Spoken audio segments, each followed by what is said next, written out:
Okay, so in today's video, we're going to do a box opening of GMT Games 1918-1919 Storm in the West. And this is World War I's strategic games. The designer is Ted Raicer. And this game also includes Plan 1919 Campaign.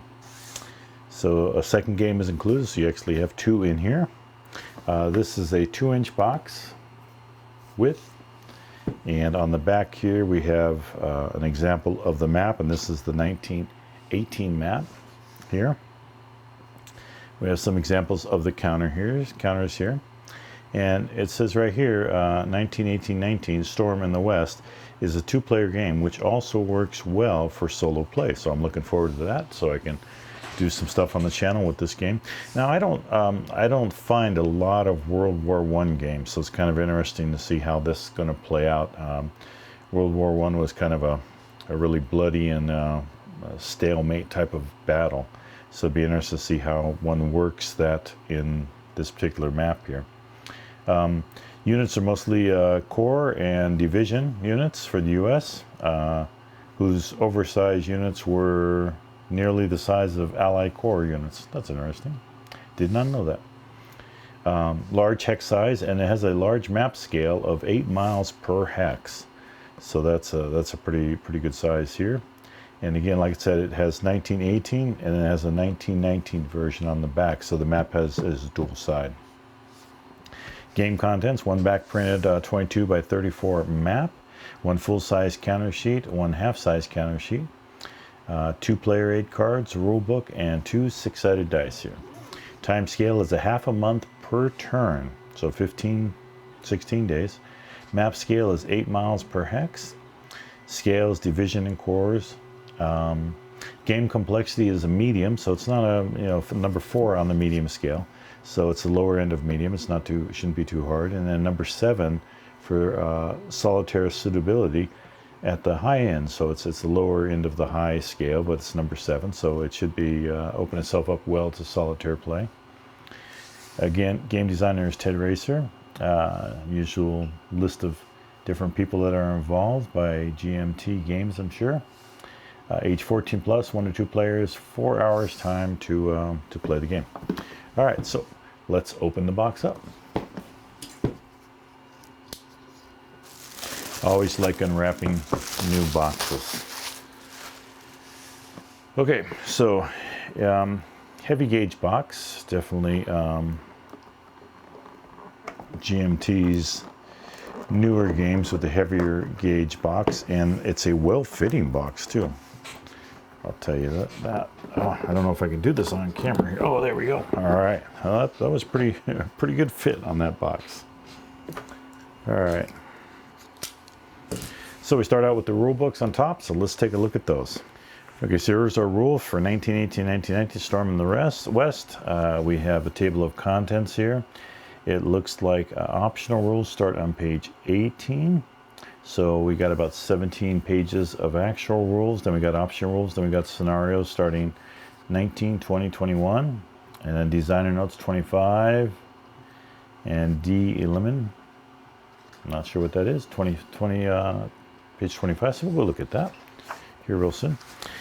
Good paper stock on here, color printing. And we have game components. Starts out always, forward, introduction, game components, shows you all the game components. And this is actually an important page. A lot of times you can find some information out just by studying this page a little bit when you're playing the game as to what things can move a certain movement or what they're actually called. Marker placements. I've got some other counters here. Mortar and winnings? Yeah, winnings. I'm gonna have to look that word up. I'm not sure of that. Turn sequence, weather, and we have supplies, and we have a lot of information on supplies. So supplies apparently play an important part of this game, it looks like. Fortress supply. Limits, we have stacking, we have replacement and reinforcements here. Stacking limits. Zone of controls. Strategic movement. And then we have regular movement, which I assume strategic movement allows you to move certain, 1 or 2 hexes without having to count terrain. And then once you get into regular movement, you're probably looking at terrain modifiers. Then we have combat. We start in the combat. There's a lot of stuff about movement here. A lot of rules about movement, regular movement. So it'll be interesting to read that. But they're all paragraphs spaced out pretty. It's not really. It doesn't look like heavy reading. It's not small print, tightly packed. Pretty easy to read here. A diagram here. We have some die roll modifiers and then air power, tanks. So yeah, let's start using the tanks in that war. Well, before that, but they actually had to figure out a way to get across the line there. And what I find good about these battles is once you start playing the game, is it gives you an interest to find out what actually happened. It's good to know history of wars and hopefully not to repeat them again.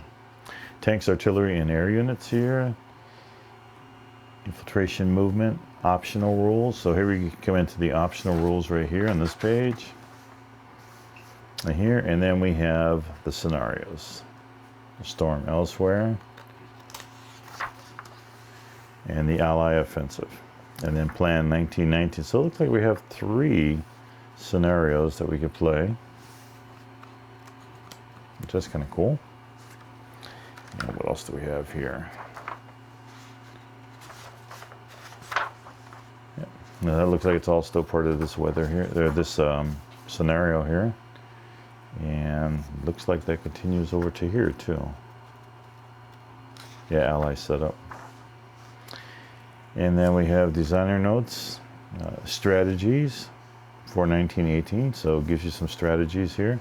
Designer notes, and some pictures of the old aircraft. Yeah, apparently during World War I, it was really your longevity. I think I read someplace that for a pilot it was like 21 days. That was your longevity as a pilot in World War I. Allied players, but yeah, so it gives you some ideas on strategy for both the Allied and German players and both players. Then we have our index here, and then we've got the extended turn sequence here for 1918-1919. So that's the rule books of 1918-1919. Next in the box we have some game counters here. So 1918 Storm in the West variant right here. So that's apparently these game counters here. A lot of open counters, double-sided. So it looks like it might be 2-step counters. And then we have the 1918 Storm in the West counters here. And these are good-sized counters. Let's see. Let me tell you exactly how big they are. They're 5/8 counters. So that's pretty good-sized counters here. Then we have the various units. So this looks like the Ally side and the German side. I'm not sure. This might be part of the Germans.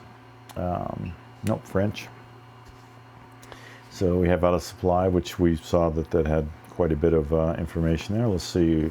And almost all of them are double-sided. So it looks like they have 2 steps and printed on both sides. And it looks like the printing is well placed, like really centered up really nice, which is not unusual for GMT. So that's the counters.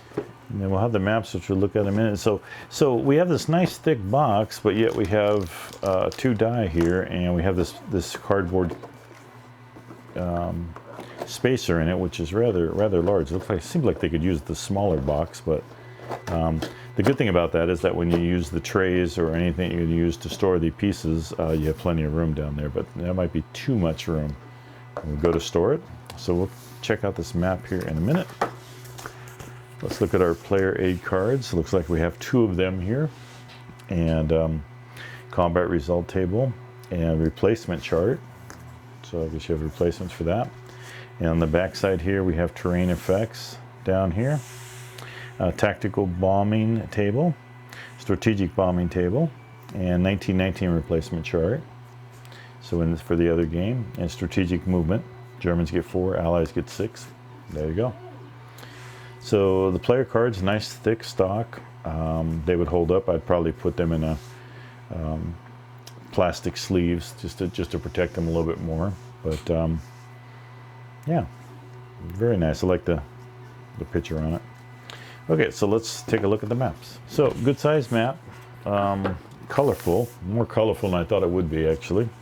I figured, you know, World War I was sort of dingy, but we have France over here, Germany over here, and Belgium here, and looks like we have our line with the trench lines going down here, and maybe that's the older line, I guess. Dunkirk over there, which is very famous evacuation that happened there. Paris down here by France. And we come on over here, we have our data track right here. And then we come into terrain hex, or terrain key, I should say, for the hexes. We have our turn record track, and we have our Allied dead pile and German dead pile. It's kind of some skulls with uniforms on. Not the best looking pictures. Kind of gross, but war happened and nasty things happened during war.